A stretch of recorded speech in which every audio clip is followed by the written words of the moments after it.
driver and slapped a phone out of the driver's hand. Emma, what can you tell us?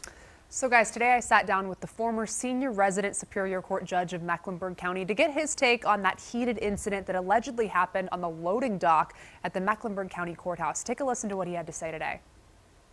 A judge should participate in establishing, maintaining, and enforcing, and should personally observe appropriate standards of conduct to ensure that the integrity and independence of the judiciary shall be preserved. Judge Richard Boner, who served on the Mecklenburg County bench for almost 30 years, says that's pretty much the golden rule for judges here in North Carolina. The citizens have a right to expect that judges will act appropriately, not only when they're on the bench wearing a robe, but also out in public. When you serve as a judge, you're basically living in a glass house. Now, for those who aren't aware of what happened, Mecklenburg County Superior Court Judge Kimberly, who was appointed by Governor Roy Cooper and is currently running for re-election, is accused of physically shoving a delivery truck driver after trying to get into the courthouse parking garage.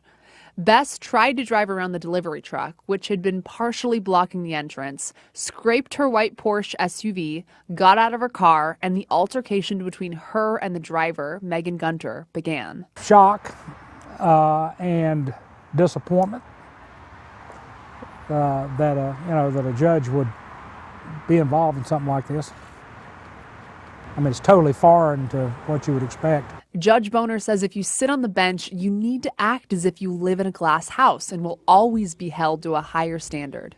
I was always mindful of the fact that no matter where I was or what I was doing, I was being watched. And if I was at church or at a party or out on the golf course or wherever, I had to be mindful of how I behaved and what I said, because somebody takes note of it, they may have a bad opinion of me and therefore a bad opinion of the courts in general because of something I've said or done. He says the only way Bess could face repercussions is if the delivery truck driver presses charges or a citizen files a complaint against her with the Judicial Standards Commission. So I reached out to Judge Kimberly Bess' campaign for some sort of a reaction to all of this, and I got a response. Judge Bess responded saying I should be hearing from her attorney soon. For the full incident report with the first-hand accounts of what happened with the loading dock and that whole incident at the Mecklenburg County Courthouse, you can check our website, qcnews.com, for the full incident report about this incident.